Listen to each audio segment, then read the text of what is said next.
A partir de 1914, en que se proyectó la primera en Nueva York, en los Estados Unidos, se han realizado 250 películas en relación con la Revolución Mexicana.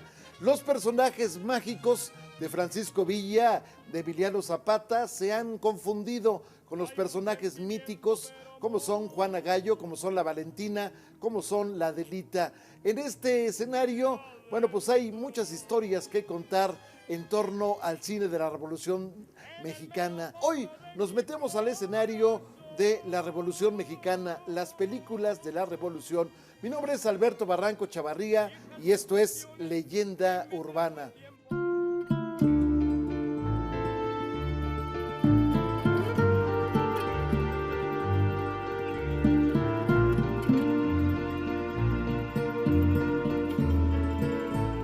El cine llega a México en 1896 y los precursores de este nuevo invento fueron Salvador Toscano, los hermanos Alba y Enrique Rosas. Enrique Rosas, de hecho, filmó una de las películas más importantes de la época, lanzada en 1919. Es un recorrido por toda la historia del cine de esta.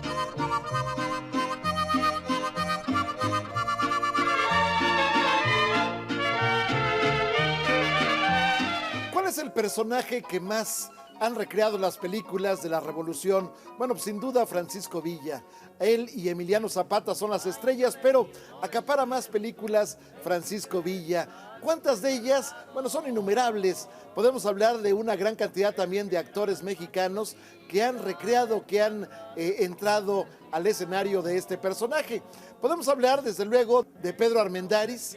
Pedro Armendáriz es la figura más representativa, quizás la que más películas hizo de Francisco Villa, pero también hay películas viejas en donde el personaje lo hace José Elías Moreno.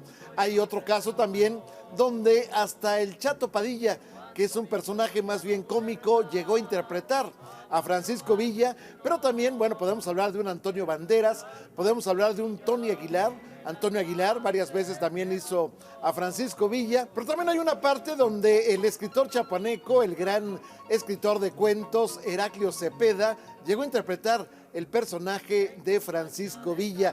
Diferentes estampas para diferentes historias en torno del general conocido como el Centauro del Norte. Bonita hora de venirme a avisar, cuando ya estamos como quien dice en Zacatecas. Tenemos que atacar mañana. Sí, general. Pero es que hasta hace un rato me lo dijo el doctor. Me lleva la parado. La primera vez que Francisco Villa apareció en escena es una película que vinieron a filmar de los Estados Unidos a México. Se había firmado un contrato entre la empresa Mutual Films Production de los Estados Unidos. Le habían ofrecido al general Villa 25,000 pesos. 25,000 pesos era mucho dinero para la causa de la revolución. Y entonces Villa decidió, bueno, pues convertirse en actor, convertirse pues en protagonista de su propia película. Francisco Villa llegó a aceptar condiciones curiosas. Por ejemplo, bueno, el hecho de que se vistiera con un uniforme determinado. En ocasiones, bueno, pues los soldados, los dorados de Francisco Villa, tenían que vestirse en una forma curiosa, de acuerdo con las reglas implantadas por los cineastas de los Estados Unidos. Los fusilamientos, que habitualmente eran a las 5 de la mañana, tuvieron que posponerse a las 7. ¡Preparen! ¡Apunten!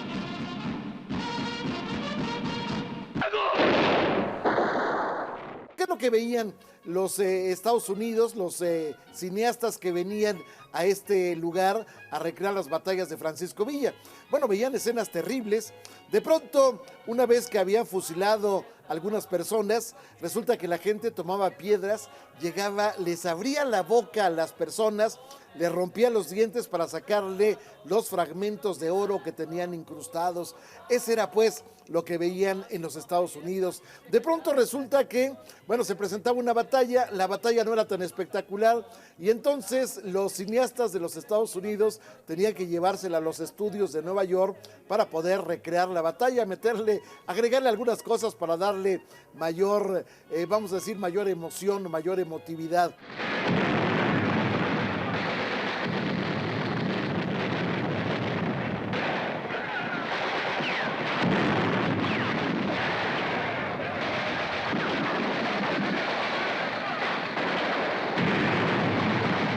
En otro escenario, bueno, ¿qué encontraban? Encontraban saqueos.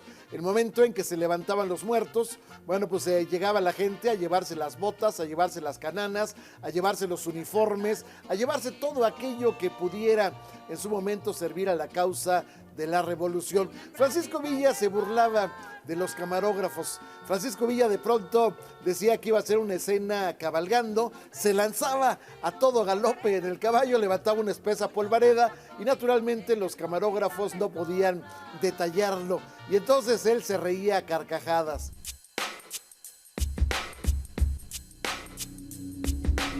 Y me encuentro en este momento con Pablo Ortiz Monasterio, quien es el coordinador de Cine y Revolución aquí en el antiguo Colegio de San Ildefonso. Cuéntame un poquito acerca de esto. Bueno, la intención es, desde el IMCINE, nos propusimos hacer una reflexión en torno al cine de la revolución. Y entonces es un universo muy grande, porque no solamente es el cine documental, aquel que filmaron la revolución y que es valiosísimo y súper frágil y es parte esencial de esta exposición, sino luego sigue todo lo que la industria fílmica ha hecho y la revolución ha sido un tema muy importante en el cine. Y entonces a estas alturas se puede hablar ya de un género del cine, el cine de la revolución, ¿no? Que no solo lo hemos hecho los mexicanos, sino también Hollywood lo ha hecho mucho. Luego en los años 60 y 70 en Italia con los spaghetti westerns también volvió a aparecer la Revolución Mexicana. Y entonces es un género complejo, muy vasto. Entonces reunimos un grupo de investigadores de cine y de críticos de cine como para pensar ese cine, incluido el documental y la ficción, y pensar de qué manera podríamos hacer una revisión pensado como un fenómeno cultural en donde aquello sea una especie de espejo bruñido y que si nos asomamos a vernos pudiéramos ver un rostro nuestro, un rostro mexicano, un rostro que de alguna manera hablara de la identidad esta nuestra que es tan llevada y traída. El clarín de campaña, la guerra, salga el valiente guerrero a pelear. Correrán los arroyos de sangre que gobierne un tirano jamás. Y si acaso yo muero en campaña y mi cuerpo en la sierra va a quedar, Adelita, por Dios te lo ruego, con tus ojos me vayas a llorar.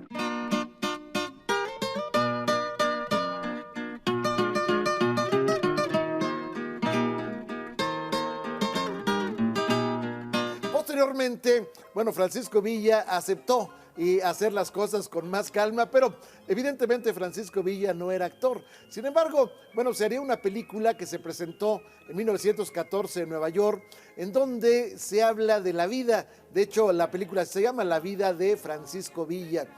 Pancho Villa para los Estados Unidos. En ese momento se recrea primero escenas vivas de Francisco Villa, un Francisco Villa hablándole a sus muchachitos, un Francisco Villa arengando en el escenario previo a la batalla, un Francisco Villa que se lanza, vamos sin más, a terminar con el enemigo. Bueno, ese Francisco Villa que se va recreando en la pantalla, después aparece jovencito, un actor de los Estados Unidos, va a representar a Francisco Villa joven en una escena idílica, una escena más bien romántica para darle sentido a la leyenda. Estamos hablando del momento en que Francisco Villa vive en una hacienda, trabaja como peón, vive su madre, vive su hermana, y de pronto, bueno, pues llega la tropa a asaltar la hacienda y uno de los tenientes que llegaba con la tropa había ultrajado a su hermana. Y entonces Francisco Villa se venga matándolo y de ahí se va a la sierra. Dado que lo van a perseguir hasta matarlo, bueno, él se va a la sierra y ahí se empieza a organizar en un ejército para convertirse quizás en el mayor estratega de la revolución. Posteriormente, de acuerdo con esta película, Francisco Villa asume la presidencia de México. Quizás eso era lo que querían los Estados Unidos, que Francisco Villa en 1914, después de la invasión de los Estados Unidos, pues justamente asumiera la presidencia con apoyo de los Estados Unidos. Hasta ese momento Francisco Villa era el Robin Hood mexicano. Hasta ese momento Francisco Villa era el Napoleón mexicano, es decir, el hombre que ayudaba a los pobres, pero también el hombre que tenía la gran estrategia para ganar las batallas. Hasta ese momento Francisco Villa, Pancho Villa, era venerado en los Estados Unidos. Había una leyenda que crecía y crecía y crecía. La película naturalmente presenta ese escenario, un Francisco Villa que respeta la propiedad de los norteamericanos, un Francisco Villa que, bueno, pues había hecho algunos arreglos con ellos le daban armas y, bueno, pues él les conseguía no solamente recursos, sino les conseguía también la esperanza de un gobierno distinto en este país. Bueno, en ese escenario, sin embargo, viene la invasión de Francisco Villa a Columbus y eso cambia radicalmente el personaje idílico que se sentía, que se vivía de Francisco Villa, cambia radicalmente.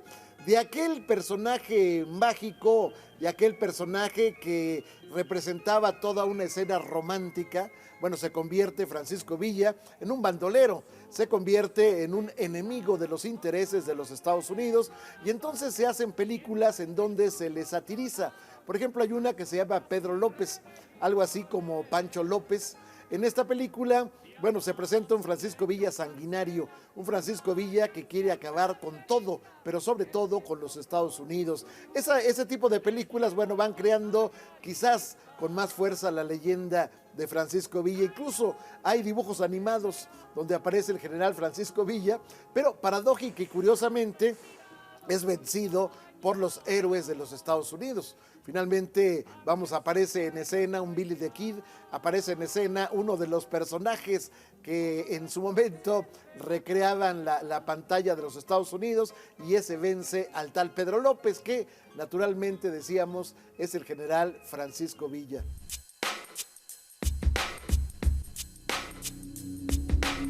Y bueno, en este momento me encuentro con Gustavo García, quien es uno de los críticos de cine más prestigiados de nuestro país. Muchas gracias. No, hombre, favor que me haces. Por estar con nosotros, Gustavo. No, hombre, faltaba más. Cuéntame un poquito acerca de el cine y la revolución, esta exposición. ¿Qué te parece? ¿Cuáles son los puntos más importantes que hay que ver? Yo creo que hay que entender primero que la Revolución Mexicana fue la primera revolución filmada.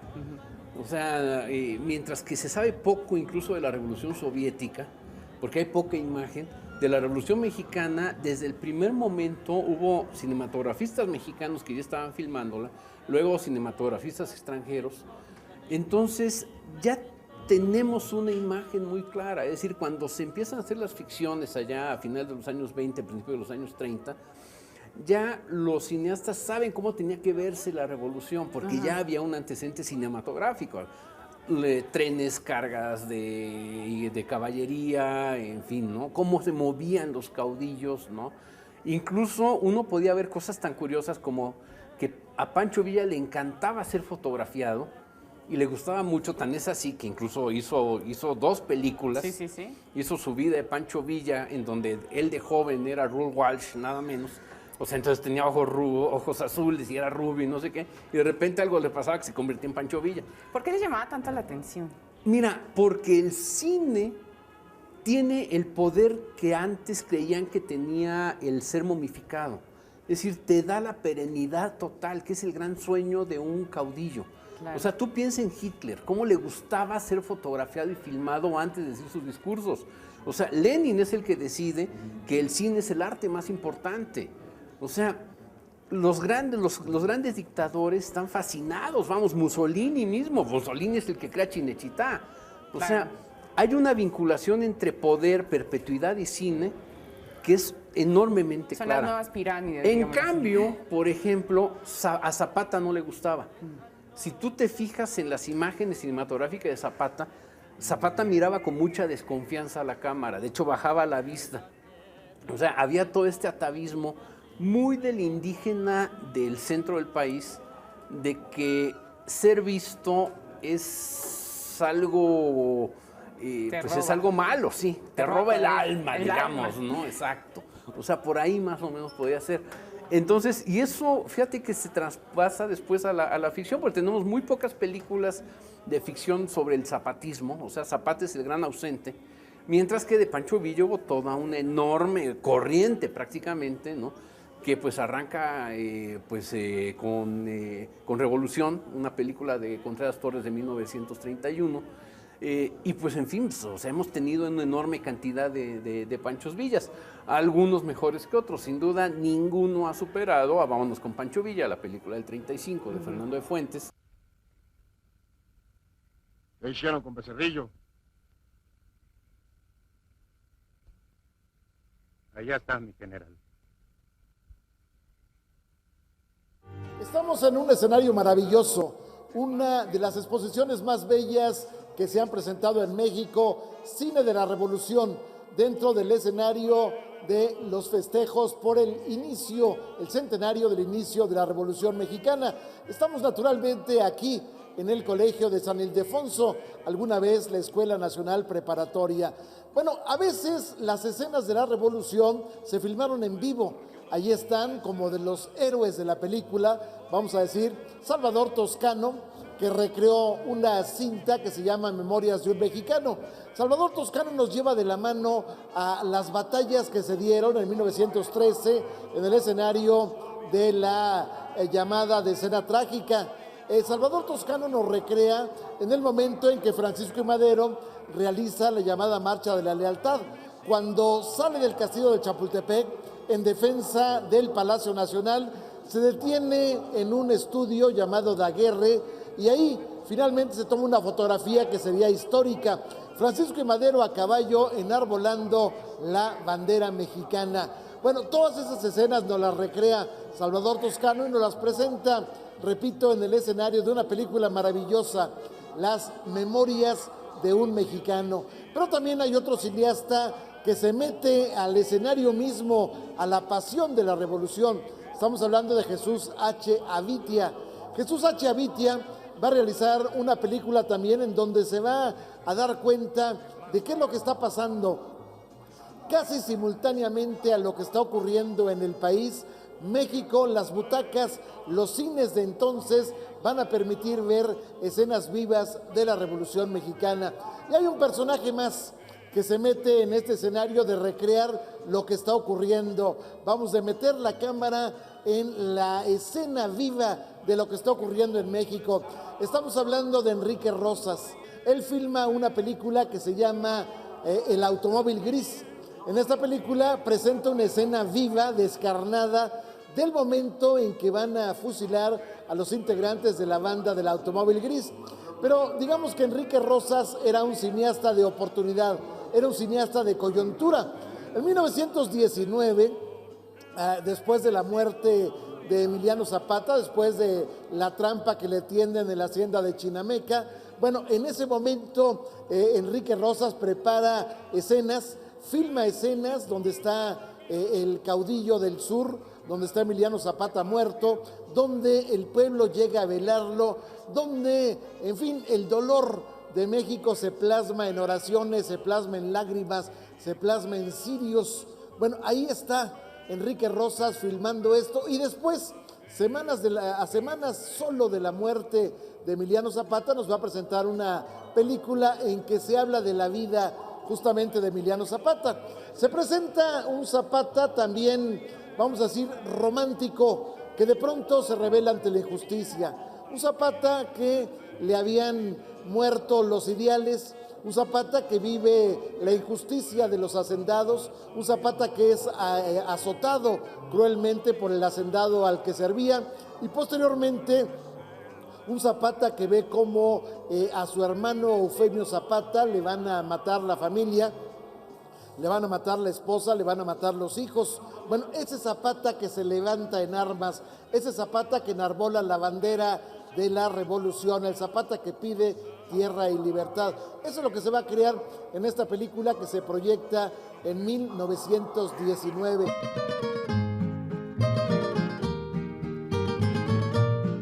Háblame de las divas, las mujeres hermosas, María Félix, Dolores del Río. Eso es importantísimo, eso es muy interesante. O sea, el momento en que la revolución se hace femenina, eso es muy importante y yo creo que eso arranca en Enamorada. Enamorada, la gran película de Lino Fernández, en donde tenemos a un general revolucionario que llega y hace la gran definición de lo que son las revoluciones. Y cuando Armendáriz dice las revoluciones se hicieron para esto y esto y esto, es una maravilla. Y él llega un poco derrotado, pero ocupando esa Cholula. Un Cholula que está petrificado, un poco como ese tiempo muerto que te plantea Carlos Fuentes en Gringo Viejo. Sí. Y poco a poco él se va doblando y abriendo porque está enamorado de esta mujer que es una pirurris del pueblo. Hasta que consigue y dice, yo no puedo exponer a este pueblo a una guerra, me voy. Sí. Y en ese momento María Félix dice, pues yo también me voy con él.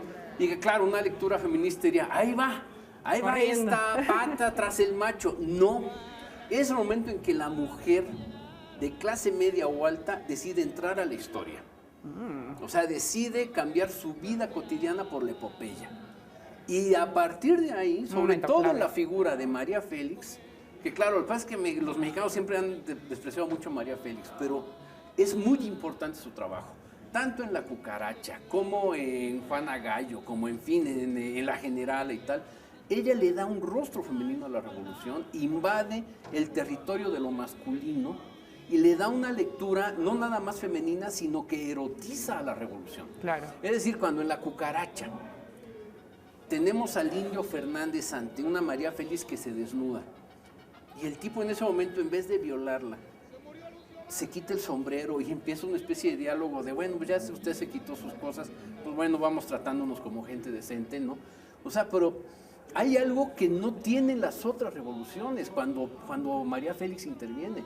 O sea, que es la capacidad de sensualizar una revolución, de darle esa voz femenina, que es algo muy interesante. Eso es un gran mérito tanto del Indio Fernández en Enamorada como de Ismel Rodríguez en La Cucaracha. Y también como que me da una sensación de que la vuelve a una mujer independiente, fuerte. Eso es muy importante, claro. O sea, la voz la empiezan a tener las mujeres. Lo vuelve a tener y lo vuelve a hacer con José Bolaños en La Soldadera. En donde, claro, desde el principio uno diría, pero es que Silvia Pinal está en Miscast, ¿no? O sea, uno jamás va a creer que sea una sí, claro, soldadera. revolucionaria. Pero en medio de todo, sí hay, pero ojo, también, ¿qué es La Soldadera? La Soldadera ya es la Revolución Mexicana vista por Fellini, acompañado de Antonioni. O sea, ya es una visión totalmente 60s de la Revolución, gran guiñol, ¿no?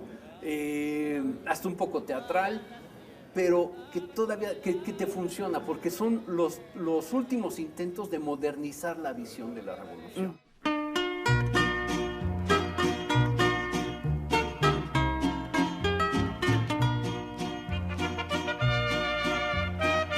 La primera filmación que se hace realmente del preludio de la revolución, realmente de la escena de lo que va a venir a continuación, la hace un ruso.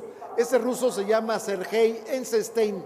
Sergei Eisenstein llega a México, filma la belleza de la naturaleza, filma la injusticia de los peones, se mete a las haciendas y va creando lo que sería la semilla de la revolución. Va explicándonos por qué se está forjando este movimiento armado en México. Sergio Eisenstein intenta hacer una película que se llamaría Viva México. Llega en 1910, se mete al escenario de los festejos por el centenario del inicio de la lucha por la independencia, acompaña a Porfirio Díaz en las inauguraciones, por ejemplo, del manicomio de la Castañeda, por ejemplo, de la columna de la Independencia, por ejemplo, del reloj otomano de la esquina de lo que ahora se llama Bolívar y 16 de septiembre. Bueno, Sergio Eisenstein se va a Hollywood, tarda muchos años en editar esta película, que finalmente nunca se va a terminar. Sin embargo, las escenas que filma Eisenstein se van a aprovechar nítidamente. De pronto, por ejemplo, en 1910 aparece una película en donde justamente se presentan las escenas de don Porfirio Díaz celebrando el centenario del inicio de la lucha por la independencia de México. Sergio Eisenstein conoce allá en Hollywood, conoce a Emilio Fernández. Emilio Fernández, el gran cineasta mexicano, quizás el que más recrea escenas de la revolución. Bueno, Emilio Fernández se había ido de México porque había tenido problemas políticos, él era simpatizante de Adolfo de la Huerta, y en Hollywood conoce a Eisenstein, quizás se le enseña parte de su arte. Quizás se le enseña a recrear las escenas maravillosas que después plasmaría Gabriel Figueroa. No es que yo sea aquí el más hombre, ni quiero serlo. Pero ahora me toca mandar, porque me mandaron a eso. Para ganar esta revolución hay que morirse. Vámonos pues muriendo a prisa, para que los que queden puedan regresar a su tierra a trabajarla en paz, que no esté ociosa. Muchos años después, José Bolaños va a recrear una película en la que la estrella es Silvia Pinal. Esta película se llama La Soldadera. Bueno, La Soldadera era parte de uno de los episodios de esta película de Sergei Eisenstein llamada Viva México. Levántate. ¿Cómo te llamas? Lázara.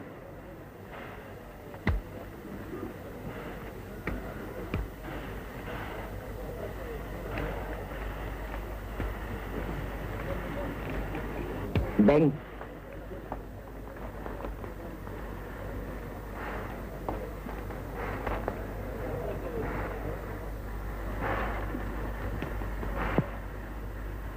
Ándale, dispara.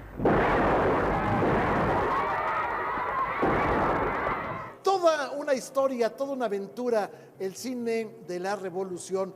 Gracias por haber estado con nosotros en esta leyenda urbana. Lo invito a que el próximo sábado a las 9:30 de la noche nos permita nuevamente estar en la sala de su hogar en otro episodio más de nuestro programa Leyenda Urbana. Mi nombre es Alberto Barranco Chavarría y le deseo lo mejor, la mejor de las noches.